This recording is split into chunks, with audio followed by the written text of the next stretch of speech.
Hi everyone, my name is Era and I'm the host of the Tamil Creator Podcast.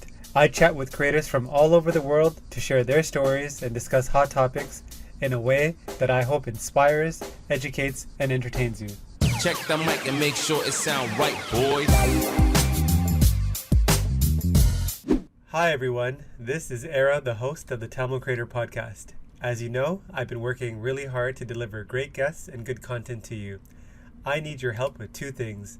Number one, hit that subscribe button if you're listening, especially on Apple or Spotify. Number two, go to thetamilcreator.com and spend 2 minutes to take the What Kind of Creator Are You quiz to find out your creator type. Awareness is the first step that will guide you in your journey to more possibilities and potential as a creator. Thank you so much, guys. Hello, everyone. Welcome to another episode of the Tamil Creator. Today, we have an awesome guest, Shayna Mehta. Some of you guys might have seen her article on TC, and she's going to talk about how brown girls can actually ball. And, I won't take too much of Shayna's kind of thunder, but at a high level, Shayna she was Rookie of the Year in Division One basketball, and she's currently, actually, she just told me before the podcast started that she got into medical school, so she can do it all. And we're going to really focus on kind of her journey in college, or I guess, yes, in college, around, balancing being in a very demanding program while also playing high level basketball as well. Without further ado, I'll let Shayna kind of give a quick kind of intro to herself and we'll go from there. Hi, thanks, Ara, for the introduction. So my name is Shayna Mehta. I played basketball at Brown University for 4 years, born and raised in the Bay Area, and a huge Warriors fan. So that's a little bit about me. Awesome. And tell us about kind of how you grew up. What was your family upbringing like? Do you have siblings? Yeah, so I Indian American, first generation. So both my parents were born in India. My dad, North India, so Punjabi, and my mom, South Indian Tamil. So that's why I'm on this Tamil podcast. I have a younger sister, Nina, and she is now a junior at Brown. But when I was a senior at Brown, she actually played basketball with me. So we're kind of a basketball family. So we had 1 year when we were both on the same basketball team together. And we were actually the first Indian American sisters to play basketball for the same Division One basketball team. That's so that crazy. was something that was definitely special for my parents and my family.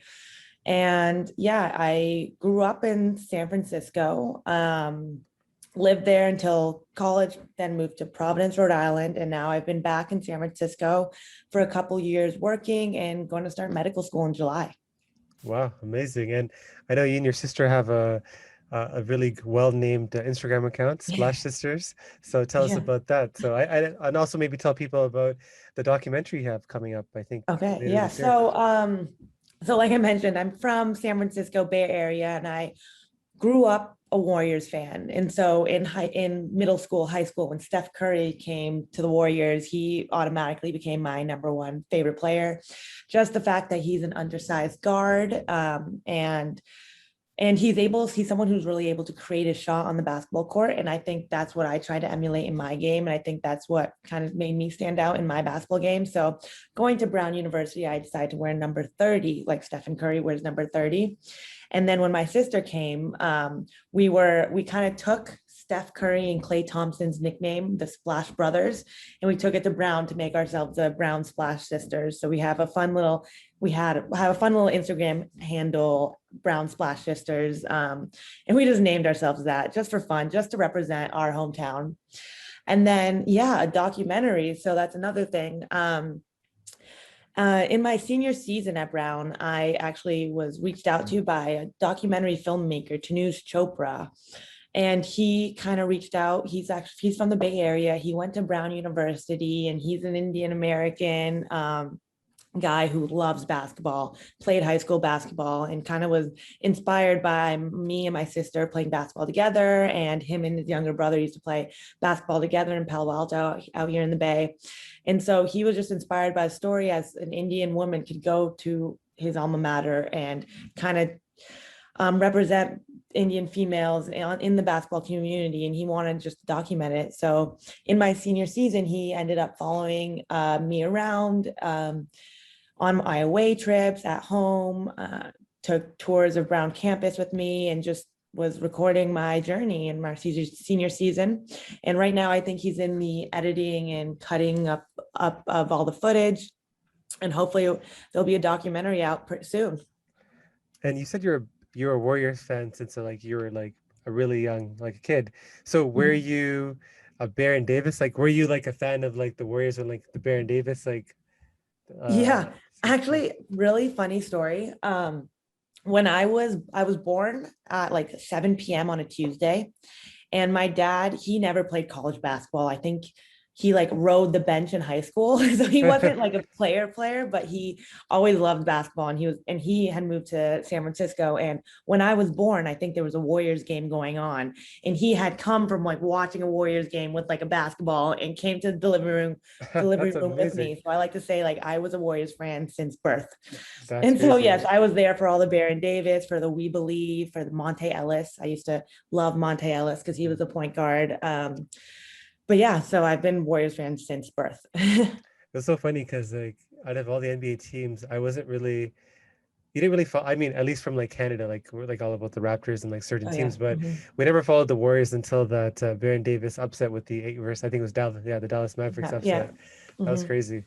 So yeah, that was going to be my next question, but you kind of preemptively answered it, which is, how did you convince like parents, like brown parents are typically very academics focused and like sports is like a distant second or third or fourth. And I guess it helps that your dad loved basketball to kind of jumpstart your love of basketball and getting you into basketball as well. Yeah, yeah. I was super fortunate that my parents never put up a barrier to playing sports, especially female Indian females. I feel like that's just kind of a no in the Indian culture. But my parents were very supportive with sports for both me and my sister. I grew up I had so much energy. So I was playing every sport out there. I was playing basketball, soccer, softball, you name it.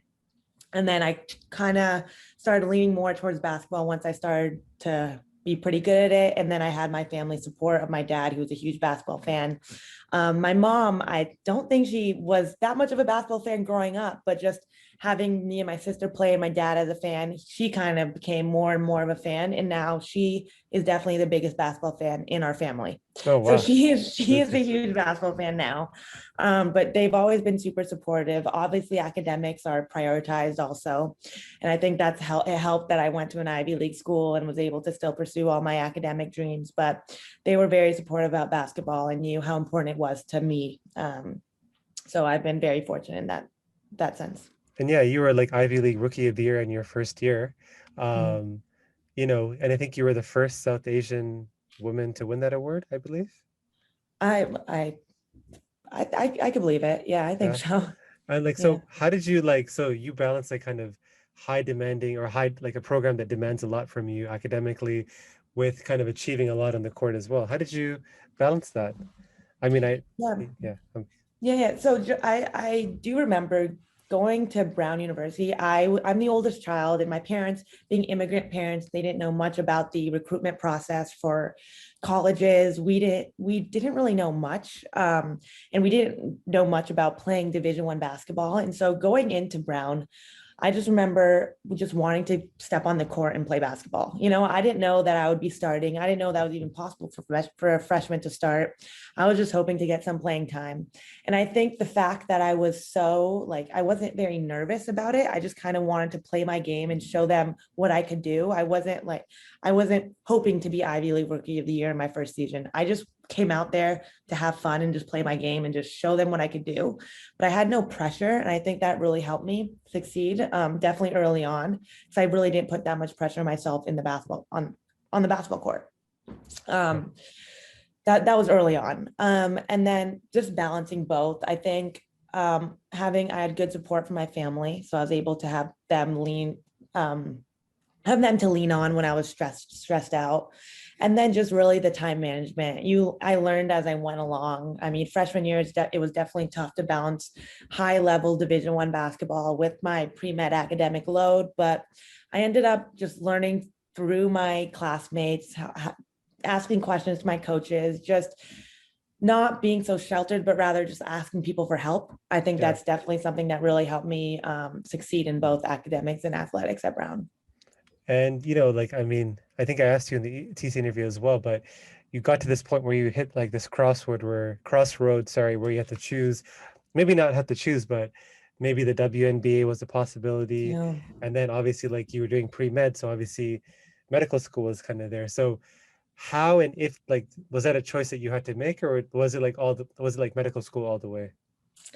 So even though I had a super successful college career, I did have a couple hurdles with injuries.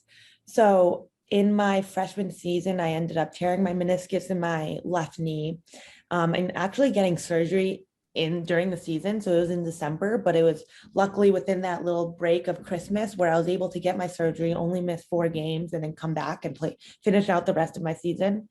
And then in my junior season, I ended up tearing my right meniscus.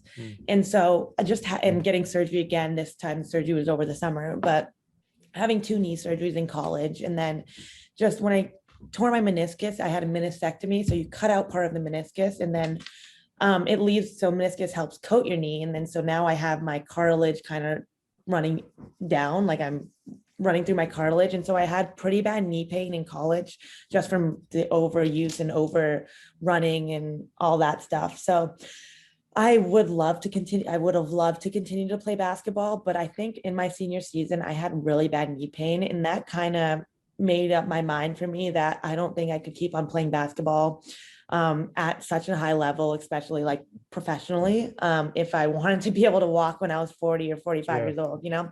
So I think that my body kind of made the choice for me. I mean, I love basketball. I would love to continue to play, but I just didn't see it to be too possible for me. And I also had always wanted to be a doctor.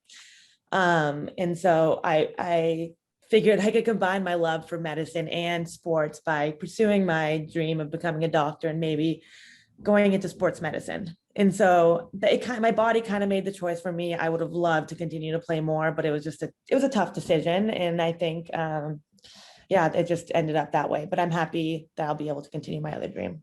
Do you ever like daydream about like, just suiting up for like one game for like a team? Like, does the Bay Area have a WNBA team?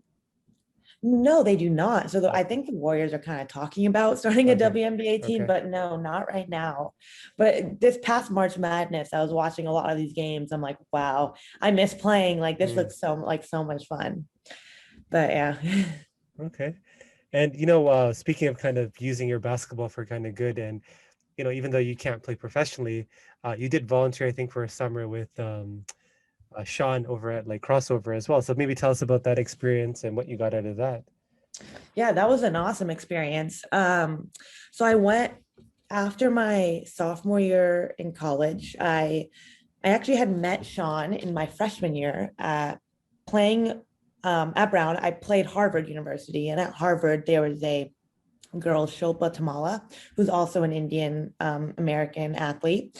And we had actually played against each other. And Sean liked to say that that was the first time 2 Indian American girls had played on a Division I basketball team have ever played against each other, which was an awesome experience. And I never knew that there were so few Indians playing basketball. So this was my freshman season. So I didn't really like comprehend how there were so little Indians. And I was part of history, making history as one of the first ever Indians to play another Indian. So that was kind of amazing. But Sean, so that's when I first met Sean, and he told me about crossover basketball and the program they had. And Shilpa came and talked to me too. And as a Harvard basketball player, she said she had been to crossover a couple times for 2 years now. And so they were both the ones to convince me like, this is an amazing program. You should go come to India with them for 3 weeks and help teach these young girls and boys how to play basketball while also instilling other life lessons. So I went to crossover 3 weeks in Chennai, India. And so we taught them basketball, but also did like classroom lessons and also taught them yoga. And it was just an eye-opening and amazing experience. And I was hoping I would have loved to go back this past summer, but COVID. And I just want to continue to stay involved in it as much as possible. What was the highlight for you for that like first trip that you went to? I think the highlight for me, I just remember what remember most vividly was the first time I walked onto the school campus. I just remember getting like attacked by a group of young girls being like, oh my God, Aka, like, and then just wanting to like hug me, touch me, like just see me. And it was just like a surreal experience, I think, for them and also for me, just to be surrounded by all these young girls wanting to learn, wanting to just say hi to me, wanting to talk to me, touch me, and just being like, oh my God, this is so amazing. An American Indian person, someone that looks like me is here standing in front of me and she's going to teach me how to play basketball. I think for them, it was amazing. And for me, just seeing the smile on their faces every time I would see them, it was just that's what I remember most about it. And that is evidence that if you weren't hampered by your injuries and you went to the WNBA, Yeah, the WNBA would have marketed the hell out of you because India yeah, is like a that's true. huge market that they want to get into. So, Yeah. and then I think you also mentioned the interview as well. Like it was like you also kind of that trip kind of gave you perspective in terms of what you might take for granted living in the Bay Area, growing up in the US. Maybe talk a little bit about that as well. Yeah, and actually, most importantly, it really showed me that I do want to be able to use my love for basketball, and and it opened up my eyes to giving back to others, and I want to continue to stay involved in crossover and really maybe any other opportunities there are to use my love for basketball and go to India or teach Indian American girls basketball because it's something that's so unique, I think, in that I'm in a kind of niche up for Indian American basketball players. And so I would love to be able to continue to help and give back in that sense.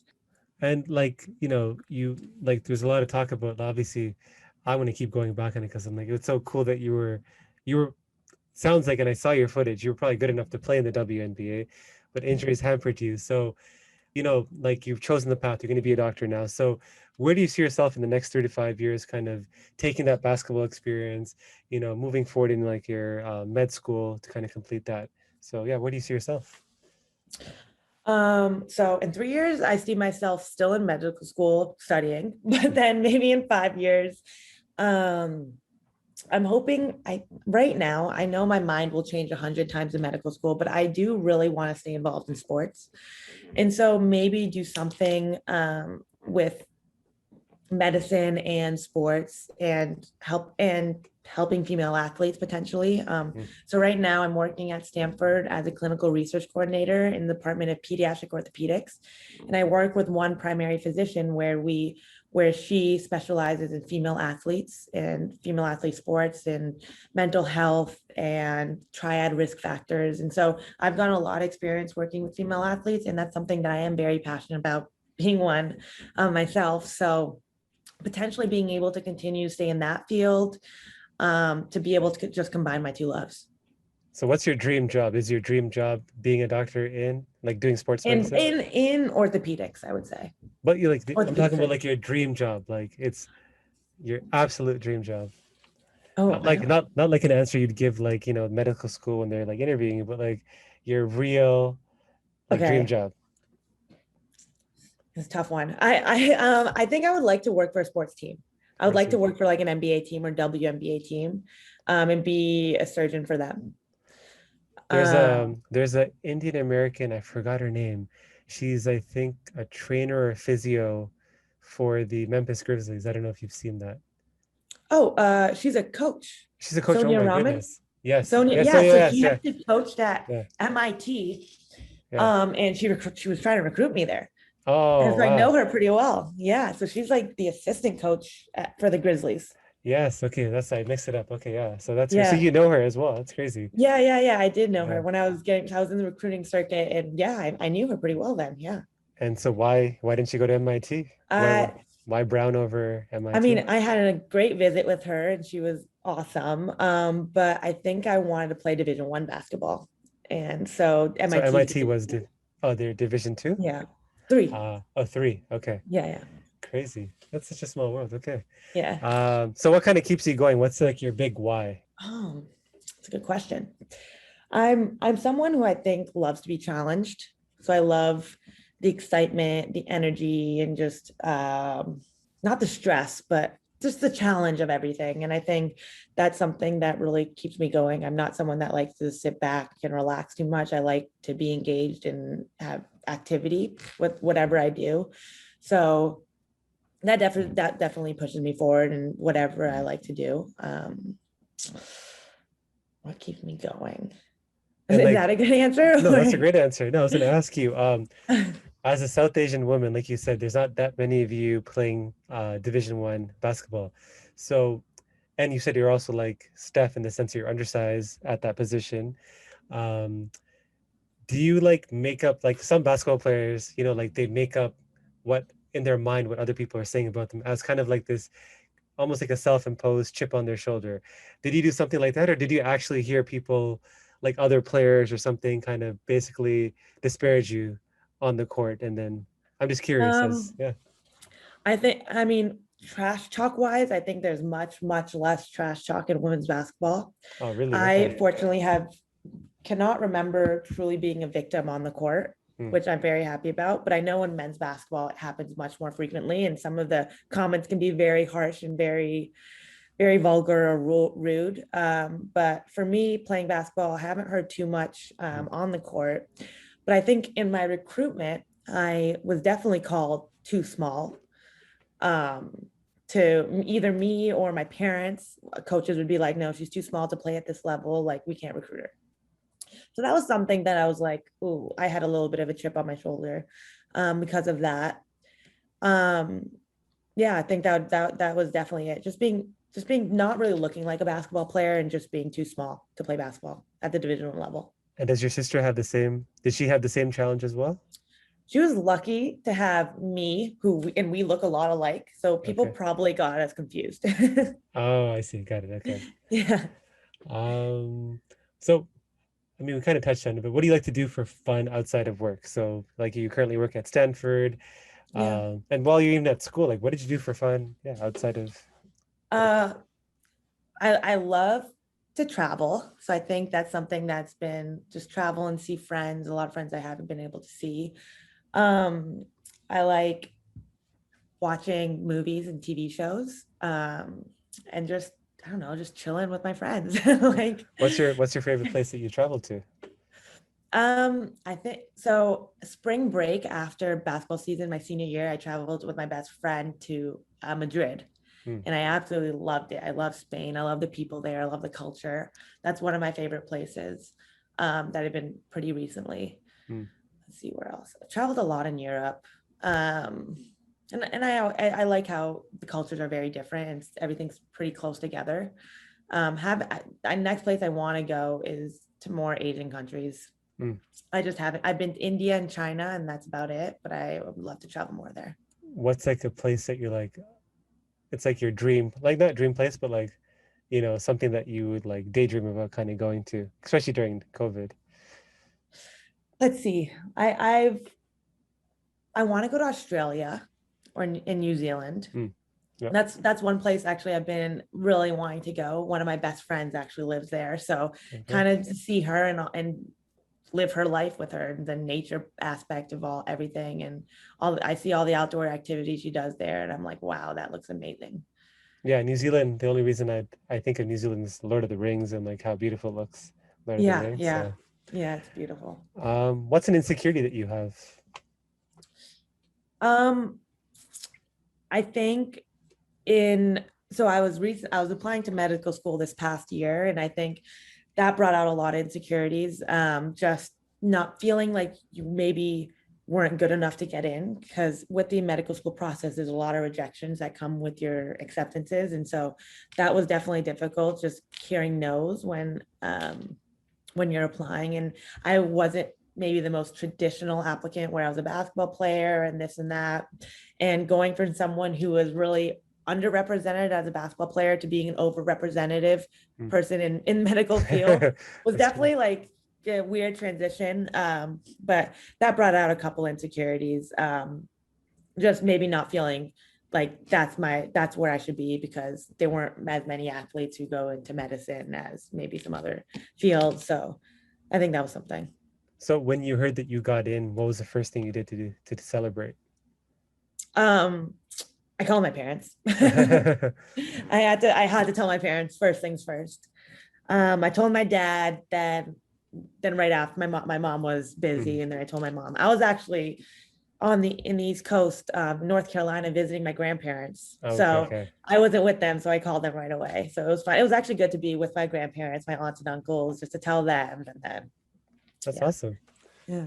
Um, in terms of like your personal legacy, how would you want to be described by your friends and family? Mm.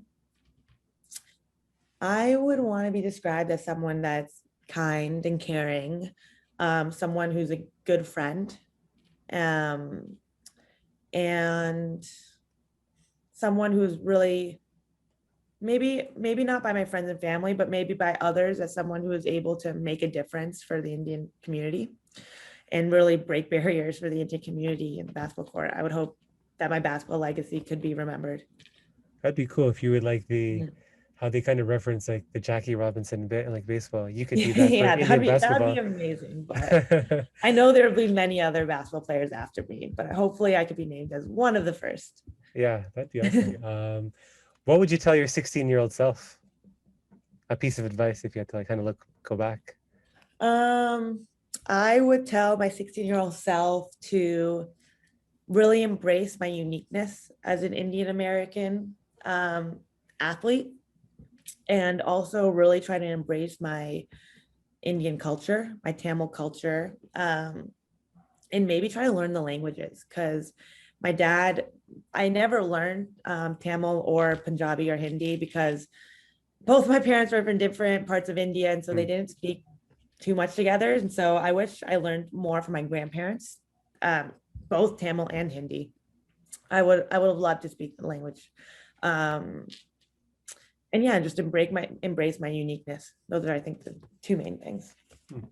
And like, I mean, because I know that Toronto has probably the largest Tamil community outside of India, I think. So what's like the US Tamil community like? I know you have like relatives like in North Carolina, you said, and like you obviously live in the Bay Area. Like, what kind of community? Like, how big is the community? Like, is it closely connected? Yeah.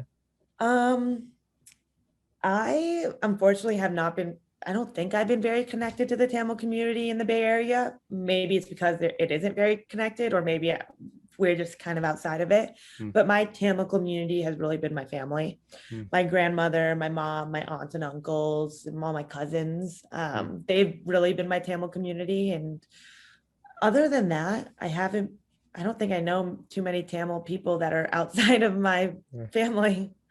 I see. Okay, no worries. Yeah, Yeah. I was just curious. Yeah.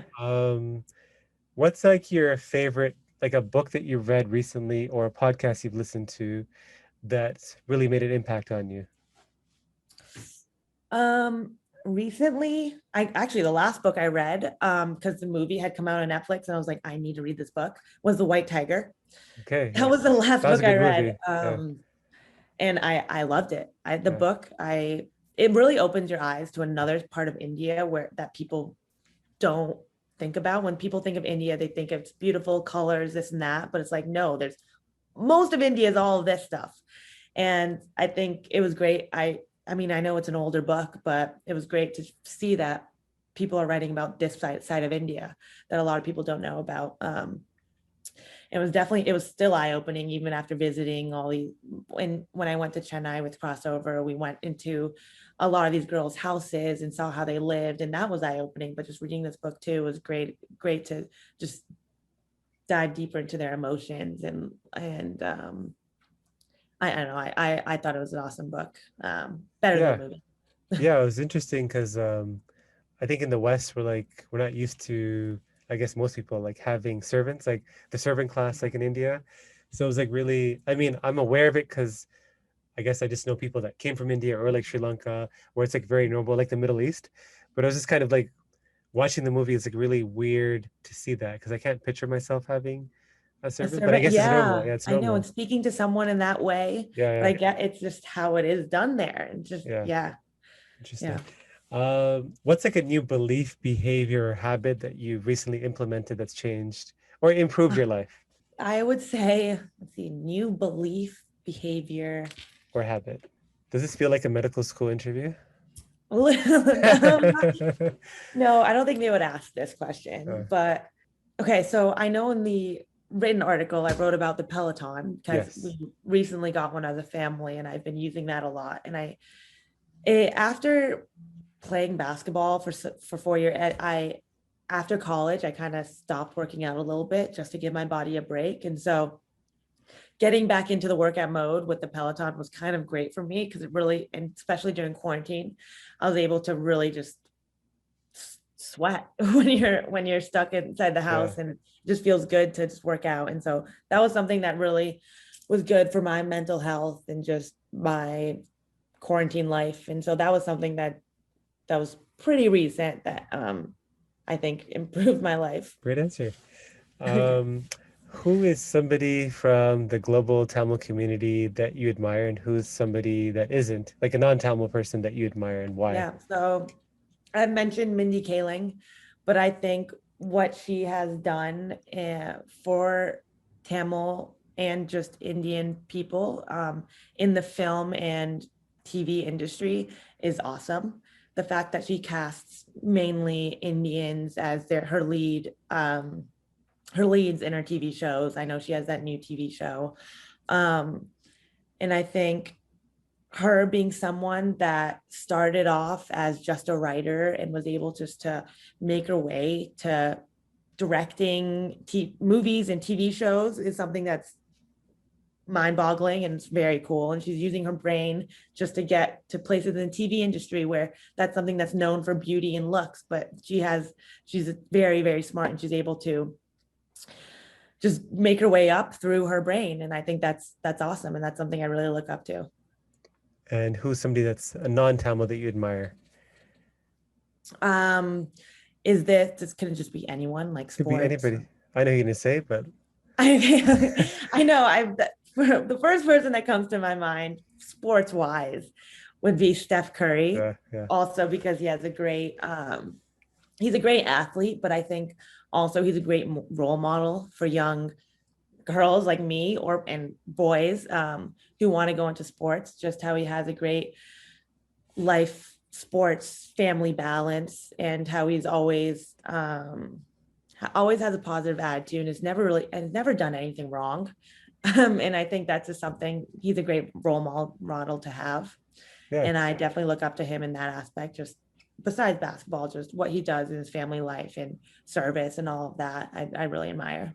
He seemed like a genuinely like very nice person. I think they have like articles about him where Draymond Green was talking about him like, oh, like what's Steph like? He's like, no, this like what you see is what you get. Like Steph apparently like he'll talk to the janitor the same way he talks to, the coaches or like other players. Like it's really rare to find somebody like that. So And he seems like pretty goofy and funny and yeah, just yeah. like down to earth. And I think that's something I respect too. I love his interactions with his daughters too, especially when they were like younger. It was like super Yeah, cute. yeah. Um, yeah, it was crazy. Like I think we went to go see 3 years ago, 4 years ago, and they played Houston the first round. We went to go see game one, and we walked down. We always try to go see if we can kind of get close to the players, and we took like this path that for whatever reason there's no security, and we ended up walking by the entrance where the like right outside the player, like around where the player's entrance was, Mhm. and we missed Steph and Clay coming out like literally about like 10 seconds. Like they were just kind of by themselves. Oh my gosh. It was crazy. I wish I kind of met Steph. I But bet, yeah. we also walked by the whole like Curry family when the NBA finals when they played the Raptors in Toronto when Mhm. we saw game one. So it's crazy. I actually did meet Steph Curry once. You did? Oh, you're so Yeah, lucky. I Oh, did. And that's amazing.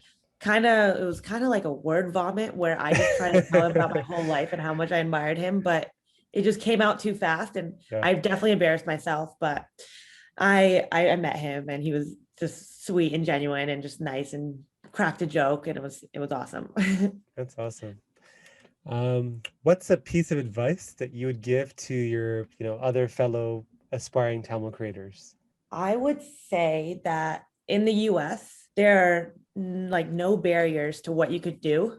I mean, maybe in India, females can't do this or that, but as a US, in the US, doesn't matter what race, religion, this and that, there are not any barriers in that people should really pursue um, what they want to do, and they shouldn't be scared to pursue it. And that's kind of like the end of the serious part of the conversation. So now we're going to have a bit of fun. It's a game that I like to call Creator Confessions. And I'm going to ask you, like, it's almost like a speed round, and you're going to kind of tell me what first thing or things that come to mind, okay? Okay. All right. Favorite Tamil food? Purpose Adam. Okay. Wow, she came ready. Something that scares you. Insects, What kind of insects? like anything that like flies. Okay. You're a TV person, so favorite show that you're watching? The Crown. Best movie of all time? Oh, there's too many. You gotta pick one. You gotta pick one. Best movie of all time. Okay, I like comedies too. When I recently watched it again, Legally Blonde. I just Okay. loved it. Yeah. That's what you're one of the few people that I know that love the movie. Like, why do you love Legally Blonde so much? I just think it's so funny. Like it Okay. always makes me laugh. I've watched it like twice and I still laugh at the jokes. I'm like, So, that's good. are you a big Reese Witherspoon fan? I'm not a huge Reese. I mean, I really think I'm not like her biggest fan, but yeah, she's great. Your favorite childhood memory? So my dad used to drive me and my sister to school every day. And I Okay. think one great childhood memory was just sitting in the car with my dad, driving to school every day, and just the different conversations we would have. Actually, my dad would cook us some breakfast every morning and be tea with some toast. I don't know if that's like really Indian thing to do, but he would give us tea and toast for I feel like breakfast. it is, yeah. Yeah, and then driving to school every day, and that's something that was always really fun. We would bond with him a lot. So that was a fun childhood memory. What's a pet peeve of yours? Being late when Like people are late. when people are late. Just So, like late to plans, late to like dinner reservations, so just like like, and they don't give you a warning. Like they don't tell you like I'll be 10 minutes late, 15 minutes late, and they just like show up late. I get annoyed. what if they're like 30 seconds late or a minute late? Or is it Oh, like that's fine. That's That's fine. fine. That's fine. Okay. Give them like 8 minute window. But like Mm. if there's like definitely late and they don't tell you like ahead of time that they're gonna be late, I get kind of annoyed. I'm like, just tell me. Like everyone has stuff to do. Like, Yeah, no, it's respect of time. yeah, I, yeah. I'm only laughing because I'm that guy that Oh, sometimes. No, I worked I at it mean, though. I worked at it though. Where like I I'll mean, be it like, is in the Indian culture to be late. I get yeah. that, but they sometimes give a heads up. No, I think the heads up is fair. Age you want to retire by, and I preface this by saying, when I say retirement, I don't mean the traditional definition of retirement. There's different definitions, but the one I go by is Mhm. that you're you're kind of living the life you want on your own terms. You're doing what you want when you want. Okay. I was gonna say, I hope I'm doing something I enjoy, so I don't want to retire too Yeah, early. yeah. Um, if my body could take it and like I'm still physically healthy and everything, like 60, 65, Oh wow. 70, I don't know, Yeah. 65. My parents are like getting there and they're still working hard. So I'm like, why can't I if my parents are doing it now? So yeah. Okay, I like that answer. Celebrity whose life you'd want to experience for one day. Oh, a Kardashian. I would want to Really? live in, I would want to see what their life's like. I mean, Mm, there's, I don't want to be them, but I would love to see what their life is like for a day. okay. Um, a PSA that you want to leave our audience with. I mean, because I spoke a lot about basketball already, doesn't matter what you look like, how tall or short you are, how scrawny or buff you are, but in the sports world, it matters how hard you work and how smart you are in the sport you're playing. And I think that's something that I definitely used to my advantage because again, I was smaller and scrawnier than a lot of other basketball players. And so that's just something I think in sports and maybe even real life, it doesn't matter what you look like or physically how you compare to others, but it matters how much work you put into it. And I think that's something that's important. No, I think it was awesome. I think people that listen to the podcast are going to really get a lot of this. Like I said, we get a lot of good from people that I know and people that I don't know kind of around your article. Mhm. So, like you said, hopefully you'll be, I mean, I'm not going to use Jackie Robinson's name because he did a lot for kind of bringing or breaking the color race Yeah. in sports or color barrier in sports, but I think you could be that first generation American Indian female basketball player, or just Indian basketball player in general. Forget Yeah. females. So I think people really enjoy hearing about your journey. And for anybody that wants to kind of connect with you, they're inspired by you, maybe they want to see your documentary that's coming out. How do people get connected with you? What's the best way to do that? They could find me on Instagram and they could just send me a message there, or through email. Okay. Should I be giving out my email on this? I have it. So if you're okay, yeah, I can put it in the reach show out to notes. you. Yeah. Get my email. Yeah. But yeah, no, thank you. This podcast that you're doing is awesome. I love what you're doing for the Tamil community, like the article, the website, and now this new podcast is very, very cool. So thank you for having me on it. No, awesome. I'm thankful that you kind of jumped on, especially since you're kind of sick, like you said today. Yeah. My voice is a little hoarse right now. No worries. And before you kind of jump up, just kind of for the audience, for those of you listening, please give this podcast a 5 out of 5. It really helps increase your visibility on whatever platform you're listening to. So whether that's Spotify, Apple, or Google Podcasts. And if you can comment, share, and like our stuff on Facebook, Instagram, LinkedIn, and Twitter, that'd be great. And if you have any feedback or ideas on future guests or even topics, reach out to me at hello@thetamilcreator.com. So Shayna, thank you so much for hopping on, inspiring the next generation of Steph Currys, and hopefully we'll have you on in the future. Cool. Thank you so much for having me again. This was awesome. Check the mic and make sure it sound right, boys.